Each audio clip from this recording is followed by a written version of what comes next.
Victoire 2 buts à 0 du Paris Saint-Germain ce soir. Le Paris Saint-Germain qui s'envole au classement de Ligue 1. 8 points d'avance sur l'OGC Nice.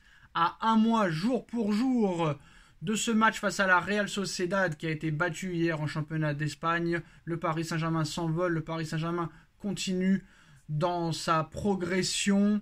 Luis Enrique qui commence à trouver les bonnes formules. Un Paris Saint-Germain qui continue à prendre de la confiance. Nono est avec nous. Salut Nono.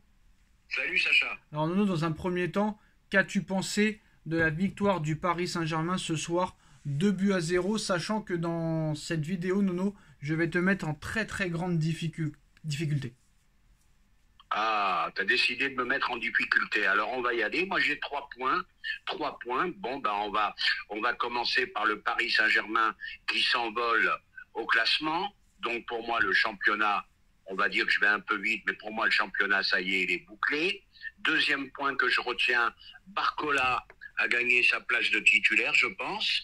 Donc, quid de, comment il s'appelle, Kolo Muani et de Ramos. La saison risque d'être longue pour eux. Et troisième point pour moi, Mbappé, bon match pas extraordinaire, mais le mec, il est clinique. Une passe, un but, magnifique. Voilà. Non seulement il est clinique, mais je ne sais pas ce qui s'est passé pendant les fêtes, mais je le trouve de plus en plus collectif. Et surtout, ça a été une idée de génie de mettre Mbappé dans l'axe. Personne n'y croyait et ça fonctionne. Et maintenant, la question que je vais te poser, Nono, pourquoi ça fonctionne du jour au lendemain, Mbappé dans l'axe, alors que ça n'a jamais marché dans les années précédentes? J'ai la réponse. Est-ce que tu l'as? Eh ben, est-ce que ça serait pas la titularisation de Barcola qui fait beaucoup de bien au trio d'attaque? Ainsi que M. Ousmane Dembélé. Et Ousmane Dembélé qui a des jambes exceptionnelles. Voilà. Alors Nono, pourquoi avec Barcola et Dembélé, Mbappé est performant dans l'axe, alors que les années précédentes sans eux, ça n'était pas le cas? Qu'est-ce qui a changé? Qu'est-ce qui a changé? Ils arrivent à trouver les automatismes, ils se trouvent bien tous les trois, chose qui n'arrivait pas avec Ramos et Kolo Muani.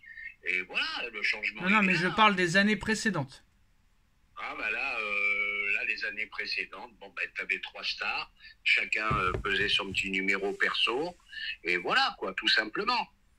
Ils ne pouvaient pas jouer ailleurs qu'à gauche avec Messi, de toute façon. C'est déjà un bon début, mais ce n'est pas la réponse exacte.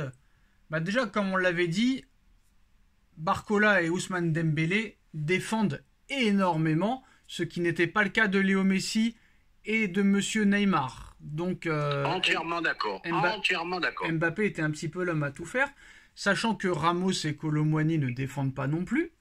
Et il a testé Barcola qui voulait absolument, il a fait tout son possible pour attirer Barcola au Paris Saint-Germain. C'est Luis Enrique qui a voulu absolument.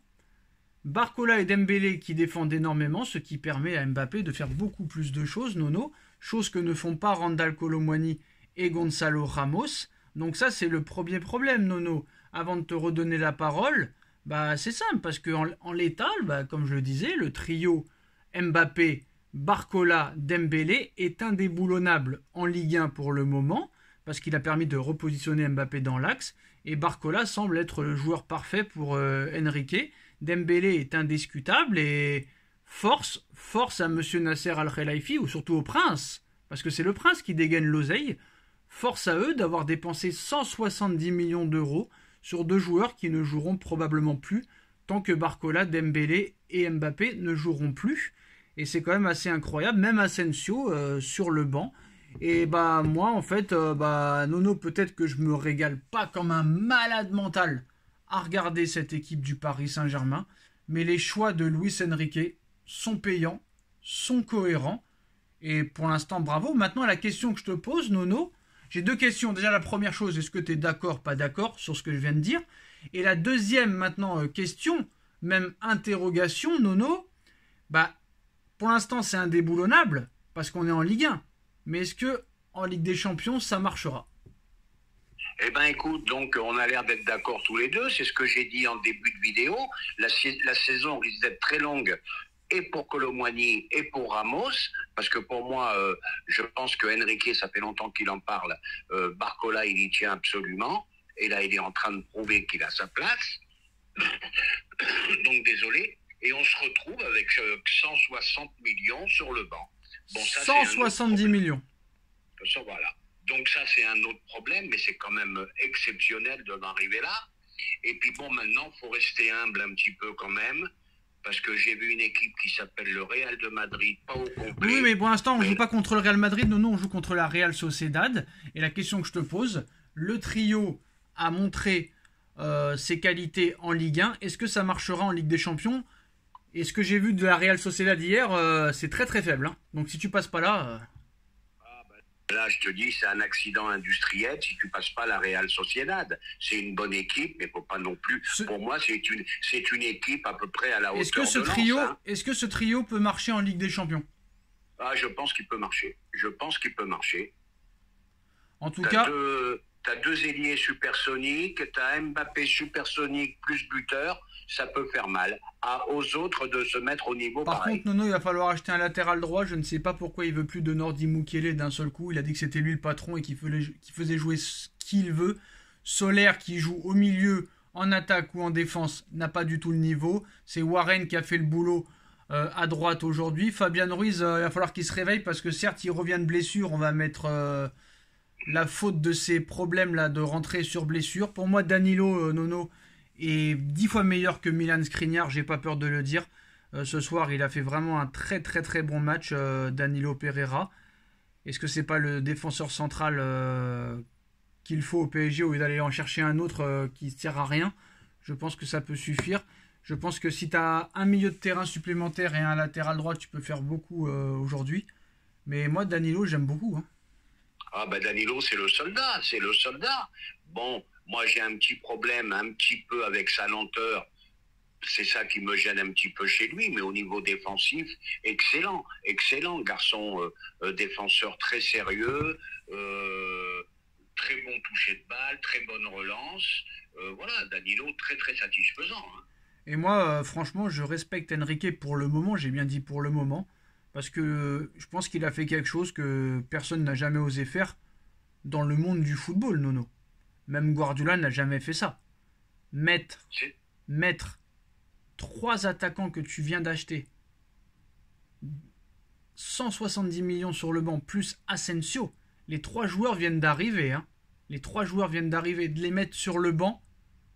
Dites-moi en commentaire si vous avez déjà vu un coach mettre ces 2 nouvelles recrues, ces 2 numéros 9, à 85 millions d'euros chacun sur le banc, plus un attaquant quand même de renom qui joue au Real Madrid sur le banc aussi. Je sais pas si t'as mémoire quelque chose, non, moi j'ai jamais de mémoire. J'ai vu des Guardiola, certes, mettre des Ronaldinho sur le banc, mais qui étaient au club depuis très longtemps, des Juli au revoir, des Deco au revoir, mais certes, ces joueurs-là étaient là depuis longtemps au Barça, quand il est arrivé. Mais est-ce qu'il y a déjà un coach qui a mis ces 2 recrues stars à 85 millions la tête, plus un attaquant qui vient d'arriver libre, sur le banc? Je n'ai jamais vu ça. Ah bah c'est très simple, il montre que c'est lui le patron. Non mais as-tu déjà vu ça? Ah, je l'ai jamais vu. Mais là, c'est un truc qui a changé à Paris. Est-ce que Galtier aurait été capable de faire ça? Je pense pas. Moi, je l'ai dit dès le début de saison, on aime ou on n'aime pas. Mais c'est un mec qui a un caractère très très fort et c'est lui le patron, quoi. Personne ne lui dira qu'est-ce qu'il faut faire. Non, t'es trop fort. Tu penses que Galtier, toi, il aurait mis Barcola ce soir? Jamais de la vie. Non, mais je te dis, que tu m'as mal entendu. Ça aurait été quoi l'équipe avec Galtier, Nuno, ce soir? Galtier, t'aurais mis Colomboigny. Ben non, parce que tu m'as pas entendu. Mais non, ce soir, Galtier, c'est Colomboigny à droite, Mbappé à gauche, Ramos dans l'axe. Voilà. C'est ce que j'étais en train de te dire. Je te disais que Galtier aurait été incapable de faire ça. Et à l'arrivée, ce soir, ça finit à 0-0 avec Galtier. Ah, c'est sûr. Bon, ben là, t'as un patron, t'as un entraîneur, c'est le patron. C'est un petit changement pour le PSG qui est appréciable. Hein. Après, moi, je vais pas rentrer dans ce jeu-là parce qu'on avait dit pareil d'Emery à la même époque, la première année. On avait dit pareil de Tourelle la première année à la même époque. Et là, on est en train de faire la même chose. Donc moi, je vais attendre. Et j'attends de voir vraiment, même si c'est pour moi pas une grosse équipe, mais je vais attendre de voir le match contre la Real Sociedad. Parce que honnêtement, je pense, Nono, honnêtement, je veux dire la vérité, que si le PSG ne passe pas la Real Sociedad, 8e de Liga espagnole, qui a perdu hier, là, ça voudra dire que ce n'est plus personne les fautifs, en fait. C'est que là, il y a un gros problème, il y a une malédiction, il y a quelque chose, qui est le stade est hanté, je ne sais pas, mais si le PSG ne passe pas là, Nono, c'est que ce ne sera plus le coach le problème. Ça, c'est sûr. Ah c'est ce que je t'ai dit, ça serait un accident industriel. Ouais. Mais restons quand même prudents. Rappelons-nous qu'on a quand même été battus par l'équipe réserve de Manchester United en Oui, mais parce huitième. que là, c'est toi qui as foiré le match aller. Tu fais un match exceptionnel. Après, malheureusement, voilà. Là, je pense que t'as plus vraiment de joueurs avec d'ego surdimensionné. La seule star, c'est Mbappé, qui est très clairement pour moi très tranquille depuis la reprise 2024. Et moi, je pense, Nono, que très clairement, il faut faire la différence au Parc des Princes et leur mettre 5-0 le 14 février prochain. Au Parc des Princes, et on n'en parle plus. Ah bah, faut tuer le match dès l'aller au parc. Tout à fait. Voilà. Parce que moi, je reste sur ma réserve, parce que 8 points seulement en Ligue des Champions, tu ne bats pas Dortmund chez lui, tu ne bats pas Newcastle, 11e de Première Ligue, si je ne me trompe pas, sur 2 matchs. Limite, c'est 2 défaites presque. Même si le match retour, tu fais match nul à la dernière minute, à la 99e minute. Mais voilà, je demande encore à voir certaines choses. Donc on verra. Et très clairement, en Ligue 1, on peut vraiment pas se faire une idée parce que c'est terminé. Lyon 18e, Marseille qui n'avance pas, qui s'est fait dominer tout le match contre Strasbourg vendredi dernier. Il y a même les médias qui ont dit, Nono, que Strasbourg, on aurait dit le Bayern de Munich, très clairement. Ils sont en train de s'affaiblir. Lodi qui part en Arabie Saoudite, 20 millions. Il n'y a plus de Bordeaux qui est en Ligue 2, il n'y a plus de Saint-Etienne qui est en Ligue 2, Monaco n'avance pas, donc la Ligue 1 c'est encore plus faible qu'avant. Donc voilà, et une dernière question, Nono, on a pu voir encore le match de Seko Fofana avec la Côte d'Ivoire. Pourquoi ils ne vont pas sur Seko Fofana? Et surtout pourquoi personne ne pose la question à Campos, quoi? Parce que ce serait vraiment le meilleur milieu de terrain qu'on pourrait avoir à prix vraiment tranquille. Ah ben ça j'ai jamais compris, ce sera mon grand regret, enfin mon grand regret, c'est pas moi qui sors les sous, mais c'est un grand regret pour moi que Fofana ne soit pas venu au PSG, c'est vraiment le joueur manquant, Alors le non, joueur total, le joueur qui a tout pour lui. alors Nono, tu voulais parler un petit peu très rapidement, ce match du Real Madrid, un triplé de Vinicius, Rodrigo, 4 buts à 1 face au Barça, 5 contre l'Atlético Madrid, 9 buts en 2 matchs. Carlo Ancelotti tous les ans il est mort mais il est toujours là. Toni Kroos, tous les ans, il est mort, il est toujours là. Luka Modric, tous les ans, il est mort, il est toujours là. Vinicius critiqué. Vinicius victime d'insultes racistes. Mais le mec, il te sort un triplé, un hat-trick, un coup du chapeau. Rodrigo qui marque. J'ai envie de te dire, Jude Bellingham, parfait. Hendrick qui va arriver. Mbappé, pourquoi faire? Eh ben, c'est ce que je dis depuis un petit bout de temps. Pourquoi cette insistance avec Mbappé? Quand tu as un duo Rodrigo-Vinicius qui va à 200 à l'heure aussi, quand tu as tout le reste, tu vois qu'il manquait encore des joueurs et tu vois ce qu'ils sont capables de faire, bah, faut pas chercher très loin le favori de la Ligue des Champions. Hein. Moi, je te dis franchement, je mets une pièce sur eux. Hein. Impressionnant. Tu as l'impression que c'est une équipe qui peut rien leur arriver. Impressionnant que c'est impressionnant. C'est les grands favoris. C'est les grands favoris pour moi de la Ligue. C'est les grands favoris. T'as vu Pérez, la question lui a été posée. Il a dit que c'est pas le moment d'en parler. Donc cet ultimatum au 15 janvier, c'était une histoire de la presse ou c'est vraiment lui? Ah bah, j'en sais rien, mais il a très bien répondu. C'est pas le moment d'en parler. T'as une équipe qui fait un match extraordinaire, qui arrête pas de multiplier les bonnes performances. Il ira pas, Nono. Il ira pas au Real. Je pense pas. Hein. Voilà, t'as une équipe monstrueuse, donc voilà quoi. Il a raison, c'est pas le moment de parler d'Mbappé. Félicite tes joueurs qui font encore un grand match. En tout cas, cette équipe du Real Madrid, franchement, au niveau structure, au niveau équipe, au niveau président, au niveau coach, je pense qu'il n'y a pas mieux à l'heure actuelle. Et je pense que même moi, ils sont favoris devant City même, je pense. Ah, pour moi, c'est les grands favoris. Voilà, pour moi, c'est les grands favoris. Vinicius sera un concurrent très sérieux à Mbappé pour le Ballon d'Or 2024, Nono. Je pense que ça va jouer entre Bellingham, Mbappé, Vinicius. Et Haaland, on ne sait pas parce que Haaland est blessé pour un mois, donc il va prendre du retard. Mbappé a déjà remporté le trophée des champions. Bellingham, Vinicius, déjà la Super Coupe d'Espagne. Donc peut-être que Haaland ne fera pas partie du Ballon d'Or vu qu'il n'y a pas de compétition internationale pour lui. Ni les JO, ni l'Euro.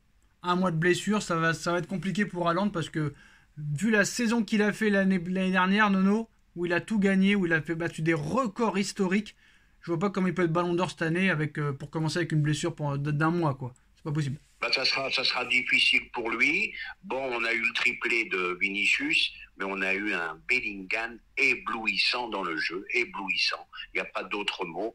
Pour moi, c'est peut-être lui le danger pour Mbappé au niveau du Ballon d'Or. Phénoménal, ce mec-là. Phénoménal, il n'y a pas d'autre mot.